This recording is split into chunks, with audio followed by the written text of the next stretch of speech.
Olá, que a paz de nosso Senhor Jesus Cristo esteja contigo.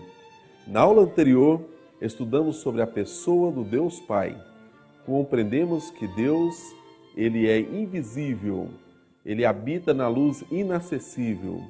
Aprendemos também que o Deus Pai é imortal e tem a imortalidade passada, presente e futura.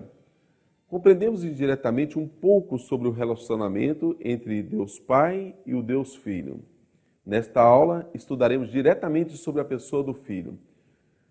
As páginas do Antigo Testamento estão repletas de passagens que apresentam uma ligação direta entre Deus e o homem, comunicações diretas entre Deus e os patriarcas, os profetas e reis. Sendo que Deus Pai nunca foi visto por homem algum, quem é este Deus que comunicava com os homens? Nesta aula, iremos estudar exatamente sobre isso. E apacentava Moisés o rebanho de Jetro, seu sogro, sacerdote em Midian, e levou o rebanho atrás do deserto, e veio ao monte de Deus a Horebe. E apareceu-lhe o anjo do Senhor em uma chama de fogo do meio de uma sarça. E olhou, e eis que a sarça ardia no fogo, e a sarça não se consumia. E Moisés disse: Agora me virarei para lá, e verei esta grande visão, porque a sarça não se queima. E vendo o Senhor que se virava para lá a ver, bradou Deus a ele do meio da sarça e disse: Moisés, Moisés! E ele disse: Eis-me aqui. E disse: Não te chegues para cá. Tira os sapatos de teus pés, porque o lugar em que tu estás é terra santa. Disse mais: Eu sou o Deus de teu pai, o Deus de Abraão, o Deus de Isaque e o Deus de Jacó. E Moisés encobriu o seu rosto porque temeu olhar para Deus. E disse o Senhor: Tenho visto atentamente a aflição do meu povo, que está no Egito, e tenho ouvido o seu clamor por causa dos teus exatores, porque conheci as suas dores. Portanto, desci para livrá-lo da mão dos egípcios e para fazê-lo subir daquela terra, a uma terra boa e larga, a uma terra que mana leite e mel, ao lugar do cananeu, e do eteu, e do amorreu, e do perizeu, e do eveu, e do jebuseu. E agora, eis que o clamor dos filhos de Israel chegou a mim, e também tenho visto a opressão com que os egípcios os oprimem. Vem agora, pois, e eu te enviarei a Faraó, para que tires o meu povo, os filhos de Israel, do Egito. Então Moisés disse a Deus: Quem sou eu que vá a Faraó e tire do Egito os filhos de Israel? E Deus disse: Certamente eu serei contigo, e isto te será por sinal de que eu te enviei. Quando houveres tirado este povo do Egito, servireis a Deus neste monte. Então disse Moisés a Deus: Eis que quando vier aos filhos de Israel, e lhes disser: O Deus de vossos pais me enviou a vós, e eles me disserem: Qual é o seu nome? Que lhes direi? E disse Deus a Moisés: Eu sou o que sou. Disse mais: Assim dirás aos filhos de Israel: Eu sou, me enviou a vós. E Deus disse mais a Moisés: Assim dirás aos filhos de Israel: O Senhor Deus de vossos pais, o Deus de Abraão, o Deus de Isaque e o Deus de Jacó, me enviou a vós. Este é o meu nome eternamente, e este é o meu memorial de geração em geração. Vai e ajunta os anciãos de Israel e dize-lhes: O Senhor, o Deus de vossos pais, o Deus de Abraão, de Isaque e de Jacó, me apareceu dizendo: Certamente vos tenho visitado e visto o que vos é feito no Egito. Êxodo 3, 1-16. Compreendendo a cena. A. Moisés vê o sobrenatural. A sarça ardia e não se consumia. B. Moisés vê o anjo do Senhor. C. Deus brada com Moisés. D. Deus se revela como Deus dos patriarcas Abraão, Isaque e Jacó. E. Deus se apresenta como grande eu sou, YHWH. Sendo que este Deus é o mesmo Deus de Abraão, porventura poderia ser o Deus que apareceu pessoalmente a Abraão? E eu apareci a Abraão, a Isaque e a Jacó, como Deus Todo-Poderoso, mas pelo meu nome, Senhor, não lhes fui perfeitamente conhecido. E também estabeleci o meu concerto com eles, para dar-lhes a terra de Canaã, a terra de suas peregrinações, na qual foram peregrinos. Êxodo 6, 3 e 4.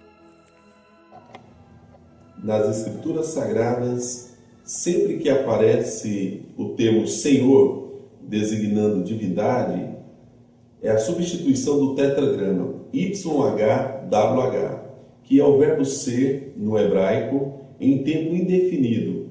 E por não possuir vogais entre as consoantes, a pronúncia correta foi perdida no tempo.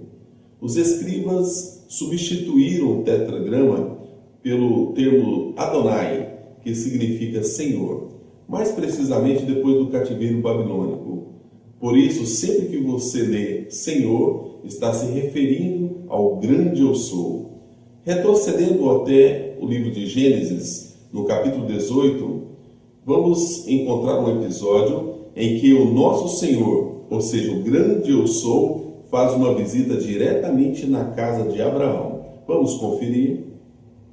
Depois apareceu-lhe o Senhor nos carvalhais de Manre, estando ele assentado à porta da tenda, quando tinha aquecido o dia. E levantou os seus olhos e olhou, e eis 3 varões estavam em pé junto a ele. E vendo-os, correu da porta da tenda ao seu encontro, inclinou-se à terra, e disse: Meu Senhor, se agora tenho achado graça aos teus olhos, rogo-te que não passeis de teu servo. Traga-se agora uma pouca d'água, e lavai os vossos pés, e recostai-vos debaixo desta árvore. E trarei um bocado de pão, para que esforceis o vosso coração.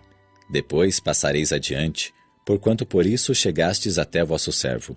E disseram: Assim faze como tens dito. E Abraão apressou-se em ir ter com Sara à tenda, e disse-lhe: Amassa depressa 3 medidas de flor de farinha, e faze bolos. E correu Abraão às vacas, e tomou uma vitela tenra e boa, e deu-a ao moço, que se apressou em prepará-la. E tomou manteiga e leite, e a vitela que tinha preparado, e pôs tudo diante deles, e ele estava em pé junto a eles debaixo da árvore, e comeram. E disseram-lhe: Onde está Sara, tua mulher? E ele disse: Ei-la aí, está na tenda. E disse: Certamente tornarei a ti por este tempo da vida, e eis que Sara, tua mulher, terá um filho. E ouviu Sara à porta da tenda, que estava atrás dele. E eram Abraão e Sara já velhos e adiantados em idade. Já a Sara havia cessado o costume das mulheres. Assim, pois, riu-se Sara consigo, dizendo: Terei ainda deleite depois de haver envelhecido, sendo também o meu senhor já velho? E disse o Senhor a Abraão: Por que se riu Sara, dizendo: Na verdade gerarei eu ainda, havendo já envelhecido? Haveria coisa alguma difícil ao Senhor? Ao tempo determinado, tornarei a ti por este tempo da vida, e Sara terá um filho. E Sara negou, dizendo: Não me ri, porquanto temeu. E ele disse: Não digas isso, porque te riste. E levantaram-se aqueles varões dali, e olharam para a banda de Sodoma. E Abraão ia com eles, acompanhando-os. E disse o Senhor: Ocultarei eu a Abraão o que faço? Visto que Abraão certamente virá a ser uma grande e poderosa nação, e nele serão benditas todas as nações da terra? Porque eu o tenho conhecido, que ele há de ordenar aos seus filhos, e a sua casa depois dele, para que guardem o caminho do Senhor, para obrarem com justiça e juízo, para que o Senhor faça vir sobre Abraão o que acerca dele tem falado. Disse mais o Senhor: Porquanto o clamor de Sodoma e Gomorra se tem multiplicado, e porquanto o seu pecado se tem agravado muito, descerei agora e verei se com efeito tem praticado segundo este clamor, que é vindo até mim, e se não, sabê-lo-ei. Então viraram aqueles varões o rosto dali, e foram-se para Sodoma. Mas Abraão ficou ainda em pé diante da face do Senhor. E chegou-se a Abraão, dizendo: Destruirás também o justo com o ímpio? Se porventura houver 50 justos na cidade, destruí-los-ás também, e não pouparás o lugar por causa dos 50 justos que estão dentro dela? Longe de ti que faças tal coisa, que mates o justo com o ímpio. Que o justo seja como o ímpio, longe de ti seja. Não faria justiça o juiz de toda a terra? Então disse o Senhor: Se eu em Sodoma achar 50 justos dentro da cidade, pouparei a todo o lugar por amor deles. E respondeu Abraão, dizendo: Eis que agora me atrevi a falar ao Senhor, ainda que sou pó e cinza. Se porventura faltarem de 50 justos 5, destruirás por aqueles 5 toda a cidade? E disse: não a destruirei se eu achar ali 45. E continuou ainda a falar-lhe e disse: se porventura se faltarem ali 40, e disse: não o farei por amor dos 40. Disse mais: ora, não se ire o Senhor se eu ainda falar, se porventura se acharem ali 30, e disse: não o farei se achar ali 30. E disse: eis que agora me atrevi a falar ao Senhor, se porventura se acharem ali 20, e disse: não a destruirei por amor dos 20. Disse mais: ora, não se ire o Senhor, que ainda só mais esta vez falo, se porventura se acharem ali 10, e disse: não a destruirei por amor dos 10.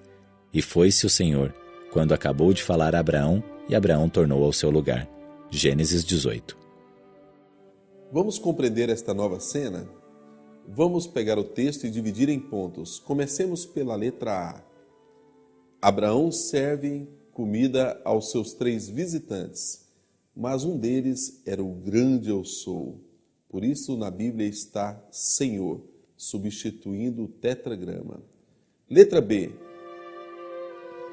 O Senhor promete um filho a Sara para um prazo de 1 ano. Letra C. Os 2 anjos vão para Sodoma e o Senhor fica com Abraão. Letra D. Abraão intercede pelos justos de Sodoma. E letra E. O Senhor, ou seja, o grande eu sou, vai embora e Abraão fica. Há um termo teológico para a manifestação física de Deus a pecadores. Se trata de uma teofonia. Teofania é a aparição de Deus em forma de um anjo. A Bíblia está repleta de teofania. Lembra quando Jacó estava voltando do exílio e de repente em uma noite ele teve uma luta até que o seu opositor tocou ali no seu calcanhar e de repente ele compreendeu que estava lutando com o próprio Deus? As aparições também reveladas de Deus a Moisés. Moisés voltava com o rosto brilhando para a população, a congregação. As aparições de Deus a Gideão, a Josué, tudo isso é teofonia. São muitas aparições. Na verdade, as páginas do Antigo Testamento apresentam o cuidado de Deus ao seu povo de forma direta. Podemos compreender através da nuvem, a coluna de nuvem que cobria o povo, a congregação no Êxodo, a coluna de fogo à noite que dava calor e também luz. Podemos compreender através da pedra, quando o povo sentia sede, jorrava água. Tudo isso, na verdade, era a presença de Deus. E este Deus era Cristo. A palavra de Deus nos afirma isto. Vejamos. Ora, irmãos, não quero que ignoreis que nossos pais estiveram todos debaixo da nuvem e todos passaram pelo mar. E todos foram batizados em Moisés na nuvem e no mar. E todos comeram do mesmo manjar espiritual. E beberam todos de uma mesma bebida espiritual, porque bebiam da pedra espiritual que os seguia. E a pedra era Cristo. 1 Coríntios 10, 1-4. Você deve estar se indagando. Porventura, o que estou aprendendo aqui é que o Deus do Antigo Testamento, o Deus dos patriarcas, é Jesus? Exatamente isto, meu querido. O Deus de Abraão, de Isaac, de Jacó, é o próprio Jesus. Talvez você faça a seguinte pergunta: existe uma outra confirmação além do que já foi dito? Existe sim, e foi dita pelo próprio Jesus. O evangelho narrado por João, no capítulo 8, versículos 58 e 59, traz esta afirmação. Diz assim a palavra do Senhor: então disse Jesus: antes que Abraão nascesse, eu sou. E ele usou exatamente o tetragrama, o verbo ser no hebraico, em tempo indefinido, se apresentando como o grande eu sou. O evangelho narrado por João é a parte mais espiritual da palavra de Deus, segundo a alta crítica literária. E João inicia a sua narrativa dizendo o seguinte: no princípio era o verbo estava com Deus e o verbo era Deus. Repare que há dois sujeitos no primeiro versículo da narrativa de João que são divindades. Em primeiro lugar, vamos compreender o princípio que João apresenta. É um princípio indefinido. Não se refere também ao princípio de Gênesis, capítulo 1, versículo 1, ainda que este é outro princípio indefinido. O livro de Provérbios, no capítulo 8, nós encontramos Jesus sendo apresentado de forma alegórica como a sabedoria.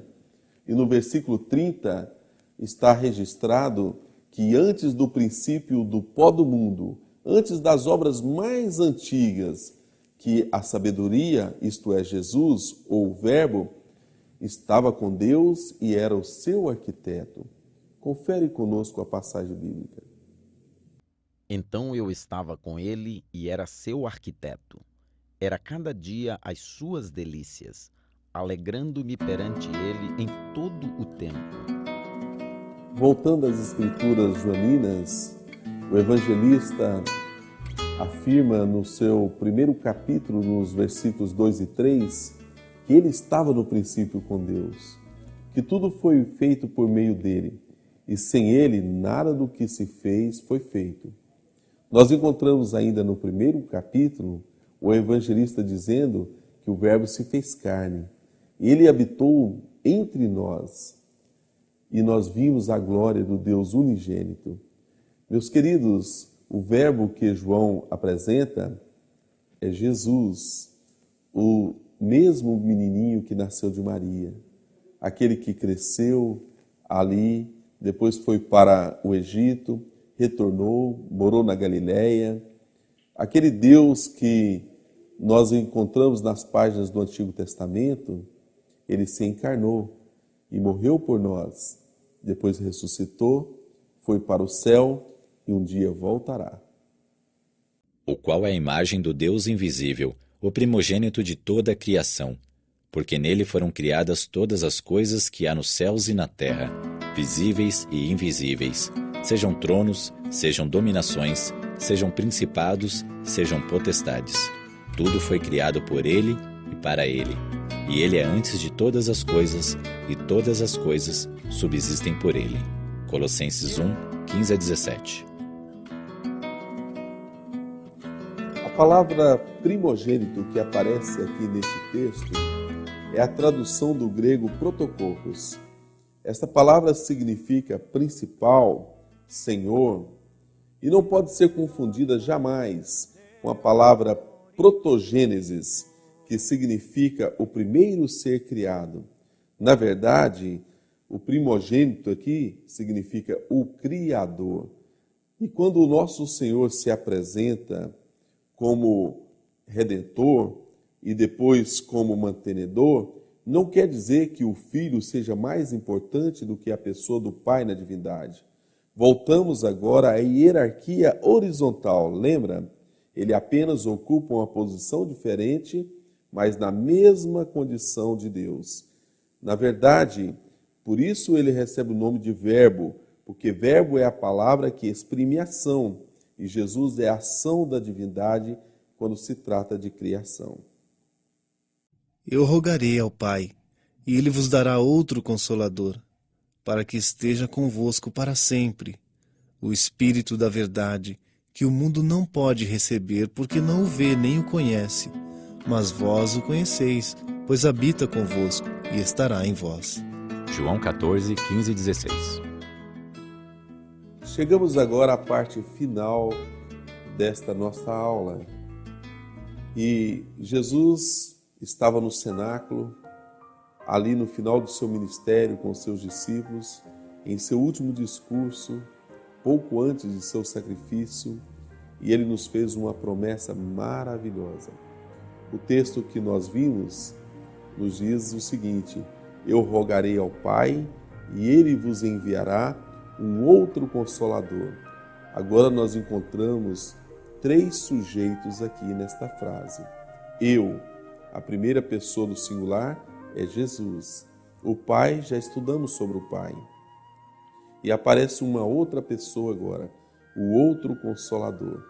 Esta palavra é a tradução do grego Paracletos. Paracletos significa advogado que intercede. Exatamente assim, o advogado que intercede. Paracletos não é apenas uma força. Paracletos é uma pessoa. E nós iremos estudar sobre essa pessoa na próxima aula. Antes, porém, vamos apenas verificar algo que tem surgido muitos questionamentos: o motivo do nome Jesus. O evangelista Mateus, em sua grandiosa obra, no primeiro capítulo, no versículo 21, apresenta o motivo do nome do Filho de Deus. Na verdade, está narrando as palavras do anjo Gabriel, que disse o seguinte: ela dará à luz um filho, se referindo a Maria, e lhe porás o nome de Jesus, porque ele salvará o seu povo dos pecados deles. Percebe que o nome tinha um propósito. O propósito estava no sentido etimológico do nome. Jesus é uma transliteração grega do hebraico Yehoshua, que significa em português, ou melhor dizendo, aportuguesado, significa Josué. Josué tem um significado etimológico: Jeová é salvação. Já vimos que Jeová é uma adaptação do tetragrama com as vogais de Adonai. Por isso, Jeová significa o grande eu sou. Sendo assim, o nome Jesus significa eu sou a salvação. Como o verbo era em tempo indefinido, podemos dizer eu era a salvação e eu serei a salvação. Ou seja, o nome Jesus é simplesmente uma transliteração do nome que está em hebraico, Yehoshua, que significa o nosso Deus era, é e será a nossa salvação. Por isso Jesus te ama, ontem, hoje e eternamente. Amém. Os anjos harmonia cantam glória ao novo rei, paz aos homens e alegria, paz com Deus e suave lei. Ouçam povos exultantes, ergam salmos triunfantes, aclamando eu Senhor, nasce Cristo Redentor. Toda a terra e altos céus rendem glória ao homem Deus. Cristo eternamente honrado, no seu trono os céus entrou. Cristo entre homens encarnado, Deus conosco se mostrou. Com bondosa divindade, com gloriosa humanidade, sob glória de Israel, luz do mundo Emmanuel. Toda a terra e altos céus rendem glória ao homem Deus.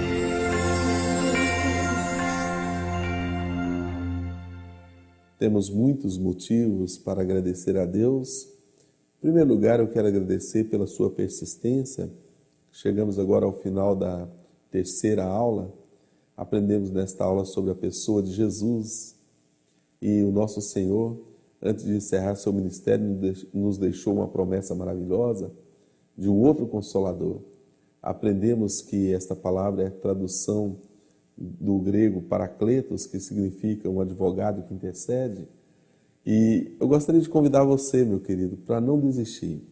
Na próxima aula estaremos estudando exatamente sobre a pessoa do Espírito Santo. Até lá, que Deus te abençoe.